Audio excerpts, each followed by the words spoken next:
A good night's sleep is vital for individuals of all ages to have effective cognitive and emotional processing.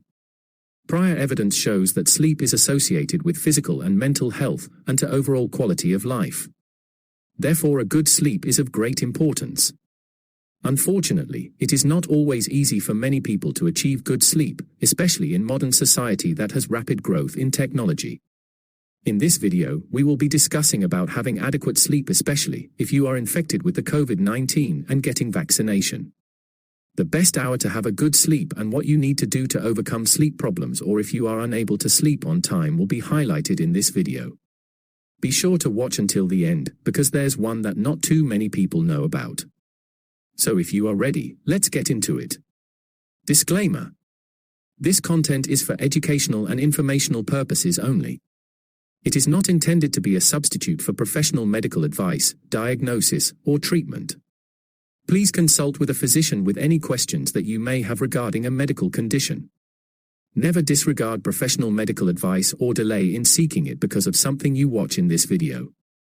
We strive for 100% accuracy, but errors may occur, and medications, protocols, and treatment methods may change over time. Yeah, so sleep is very important, especially now that we're talking about people getting vaccinations. So it's not only important if you have COVID-19, but it's also important if you're planning on getting vaccinated, because we've got good data that goes back many years in terms of the flu vaccine, that if you are getting at least 7 hours of sleep prior to vaccination, the antibody response and the immune response is much more robust and better after vaccination if you've had a good night's sleep. And that also goes along with trying, again, to prevent yourself from getting the infection, where they did a study where they purposefully put rhinovirus into the nasal pharynx into their nose, basically, of students. And those that had a good night's sleep from previously, when they interviewed them, had much less chances of getting a cold and getting the virus than those that had not been.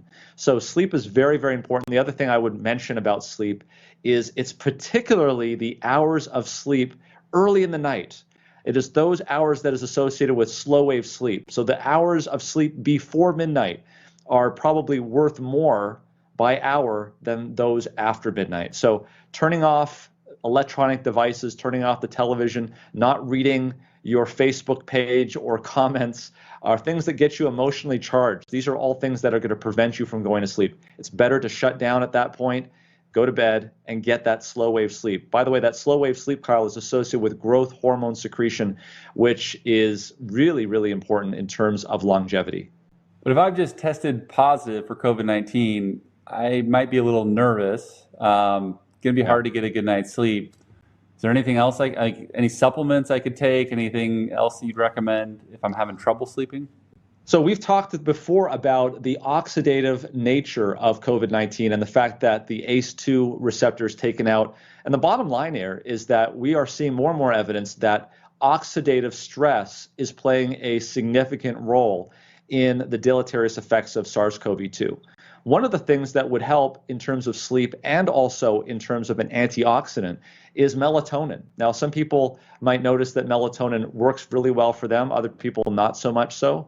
But taking a supplement, maybe 3 to 5 milligrams about an hour before bedtime of melatonin, would be beneficial in some people in terms of antioxidants, but also in terms of helping you get to sleep and falling asleep so that you can get the 7 hours of sleep that you need.